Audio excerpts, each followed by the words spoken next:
এই ধরনের অঙ্ক পরীক্ষাতে খুব দেয়, কিন্তু খুব সহজ লাগে, কিন্তু তাও আমরা করতে পারি না। হ্যাঁ, ও প্রবলেম পড়ে যায়। তো কি বলছে যে এক্স 94টি প্রশ্নের উত্তর দিয়েছে, দিয়ে 41 নম্বর পেয়েছে। যদি প্রতিটি প্রশ্নের জন্য 4 নম্বর বাদ দেওয়া হয় এবং প্রতিটি ভুল উত্তরের জন্য 1 নম্বর কাটা হয়, তাহলে এক্স কতগুলি প্রশ্নের ভুল উত্তর দিয়েছিল। দেখো এটা এএলপি আরআরবিতে এসছে, ঠিক আছে, অ্যাসিস্ট্যান্ট লোকো পাইলটে। তো এটা আমরা কিভাবে সলভ করবো, দেখো ও টোটাল কোয়েশ্চেন অ্যান্সার দিয়েছে 94টা। আচ্ছা, আমি ধরলাম 94টাই যদি ওর কারেক্ট হতো, তাহলে ও কত নাম্বার পেতো? প্রত্যেকটা ঠিক উত্তরের জন্য 4 নাম্বার পাবে। তাহলে 94 ইন্টু 4, তাহলে কত হচ্ছে? 4 4 16, 6 হাত থাকলো 1, 4 9 36 থেকে 37।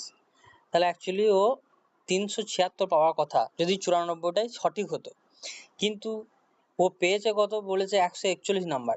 দেখো, তার মানে এই 141 এইখান থেকে যেটা আমি যে 376 পাওয়ার কথা ছিল, সেখান থেকে 141 বাদ দিই, তাহলে কত পাবো? 5 3 2 235। এই 235 নাম্বারটা কি?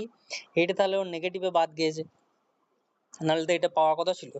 তো এবার দেখো যে প্রত্যেকটা প্রশ্ন ভুল করলে নেগেটিভে অ্যাকচুয়ালি কত কাটা যাচ্ছে।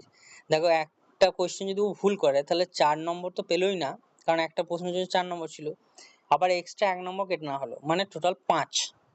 তাহলে আমি এই যে টোটাল যে নাম্বারটা পাই নাই, তাকে যদি আমি 5 দিয়ে ভাগ করে দিই, তাহলে 5 4 20, ঠিক আছে, তারপরে 35, 5 7 35।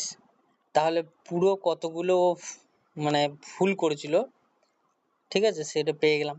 তার মানে অ্যাকচুয়ালি ও 47টা কোয়েশ্চেন ভুল করেছিল। তাহলে আমাদের কারেক্ট অপশন হয়ে গেল অপশন সি। ভিডিওটা ভালো লাগলে অবশ্যই বন্ধুদের সাথে শেয়ার করো, আর এরকম আরও ম্যাথের ট্রিক্স জানার জন্য আমার চ্যানেলটাকে অবশ্যই সাবস্ক্রাইব করে রাখবে।